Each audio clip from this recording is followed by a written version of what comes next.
May Day కార్యక్రమానికి గౌరవ అతిథిగా మన డిపోకి విచ్చేసిన మన గౌరవ శాసనసభ్యులు మేఘారెడ్డి గారికి మేడే శుభాకాంక్షలు. అదేవిధంగా ఈ కార్యక్రమానికి పెద్ద ఎత్తున తరలి వచ్చిన వివిధ కార్మిక సంఘాల నాయకులు, నాతోటి ఉద్యోగస్తులు, రాజకీయ పార్టీ మిత్రులందరూ కూడా మేడే శుభాకాంక్షలు చేస్తారు. మేడే అనేది ఎందుకోసం ఏర్పడ్డది, ప్రాముఖ్యత గురించి 2 నిమిషాలు చెప్పవస్తున్నా. పని గంటలు అనేది 18 గంటలు పని కొనసాగుతుంది.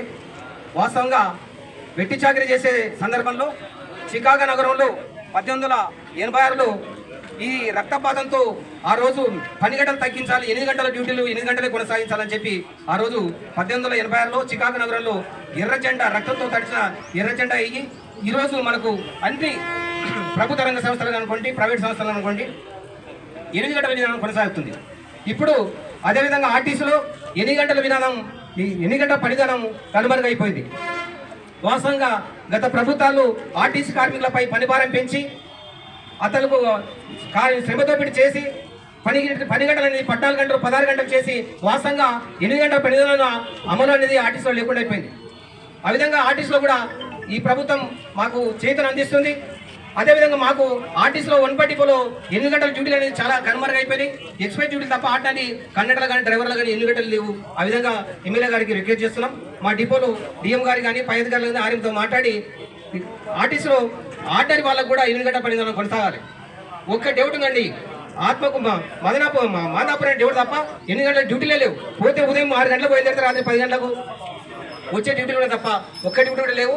మళ్ళీ ఈ మేడే తెచ్చుకున్నదే, మేడే తీసుకుని 8 గంటల పనిదినం కొనసాగాలని చెప్పి మేడే చేసుకున్నాం. మళ్ళీ మేడే ప్రాముఖ్యత మర్చిపోతున్నాం. మేడే దినం గురించి మర్చిపోవాల్సిన అవసరం ఏర్పడుతుందేమో. ఈ ప్రభుత్వం మాకు మేల్కొల్పి కార్మిక శ్రేయస్ కోరుతున్న ఈ ప్రభుత్వం ఆర్టీసీలో కూడా 8 గంటల పనిదినం కొనసాగడం కోసం ఈ ప్రభుత్వం మేనేజ్మెంట్కు ఒక కాషను తెలియజేసి ఆర్టీసీలో కూడా 8 గంటల పనిదినం కొనసాగేటట్టు మాకు చేసే కార్మికులు మిమ్మల్ని ఎంతగా తలుచుకుంటారని చెప్పి ఈ సందర్భంగా కార్మిక తరఫున డిమాండ్ పెట్టారు. ఈ మధ్య కాలంలోనే మరి నిన్న మొన్ననే సమ్మె విరమించిన తర్వాత కూడా మరి నిన్న మొన్న స్పెషల్ ఆఫ్ డ్యూటీ అంటే ఓ రోజు చేస్తే ఓ రోజు 8 గంటల పరిస్థితి 14 గంటలు చేస్తే మరి నిన్న మొన్ననే ఓటీ డ్యూటీలు అని చెప్పి శ్రమదోపిడి చేస్తున్నారు. 4 గంటలు రావాల్సిన ఓటీని 2 గంటలు ఇస్తున్నారు. ఆ 6 గంటలు రావాల్సిన ఓటీని 2 గంటలు ఇచ్చి మా కార్మికుల వైపు శ్రమదోపిడిని చేస్తున్నారు. అది కూడా గౌరవ ఎమ్మెల్యే వారికి మెమరాండం రూపంలో ఇవ్వడం జరుగుతుంది. వారు పరిశీలించి పైకి వెళ్ళి అంటే ఎండి గారి నుంచి ఈడీ గారి నుంచి తీసుకొచ్చి వాస్తవం అని చెప్తున్నాం. అంటే ఇక్కడ మేము వెసులుబాటు కాకుండా మాకు ఎంత పని చేస్తే అంత ఇవ్వండి, ఎక్కువ అడగలేదు. 8 గంటలు అయితే ఉండాలి. మహిళలు చాలా ఇబ్బంది పడుతున్నారు. మహిళా కార్మికులు ఆర్టీసీలో ఎంత అంటే వాళ్ళు ఉదయం లేచి టిఫిన్ 5 గంటలకి టిఫిన్, మేమంటే మొగలం ఎక్కడ హోటల్ తినగలుగుతాం, కానీ వాళ్ళు వండుకొని టిఫిన్ కట్టుకొని వచ్చి రాత్రి 10 గంటలకు పోతున్నారు. 8 గంటల డ్యూటీలు లేవు. ఏమైనా ఉంటే ఎక్స్ప్రెస్ డ్యూటీ తప్ప ఇన్స్టెంట్ డ్యూటీలు కొన్ని ఉన్నాయి. వాటిని గౌరవ ఎమ్మెల్యే గారికి ఆర్టీసీలో కూడా 8 గంటల డ్యూటీలు పెట్టాలని చెప్పి కూడా ఈ విధంగా చొరవ చూపి డిఎం గారు కానీ ఎండి గారు ఆర్ఎం గారితో మాట్లాడి 1 డిపోలో కూడా 8 గంటల కోసం కొనసాగడం కోసం కృషి చేస్తారని చెప్పి ఆశిస్తూ మేము జేఏసీగా మేము ఎక్కడ కూడా ఈ డిపోలో కొన్ని డిపోలలో ఉత్సవాలు ముందు జరుపుతున్నాం. మేము వాస్తవంగా డిపో అభివృద్ధి కోసం కృషి చేస్తున్నాం. డిఎం గారు ఎవరు లేకున్నా కూడా మేము పొద్దుగల 3 గంటలకు వచ్చి బస్సులు నడిపించినామండి.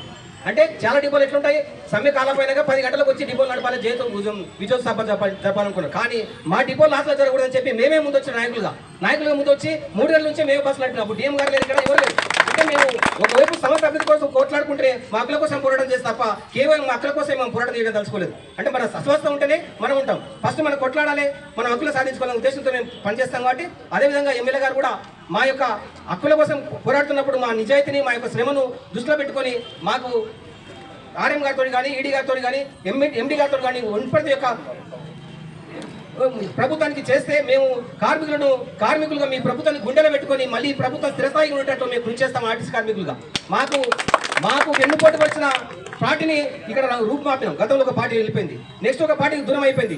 మేము మళ్ళీ మేము గుండెలో చూసుకుంటున్నాం. మా గుండెల నుంచి మేము బయటకోకుండా మాకు కార్మిక చట్టాలను రూపొందించాలి, కార్మిక హక్కుల కోసం, కార్మిక చట్టాలను పెంపొందించడం కోసం మీరు కృషి చేస్తే ఎప్పుడు ఆర్టీసీ కార్మికులు, రాష్ట్ర తెలంగాణ ఆర్టీసీ కార్మికులు ఈ ప్రభుత్వం ఎప్పుడు ఉంటారు, ఈ ప్రభుత్వం మళ్ళీ రావడం కోసం ఎంతగా కృషి చేస్తామని చెప్పి ఆశిస్తూ ఇచ్చిన అవకాశం సెలవు తీసుకుంటారు.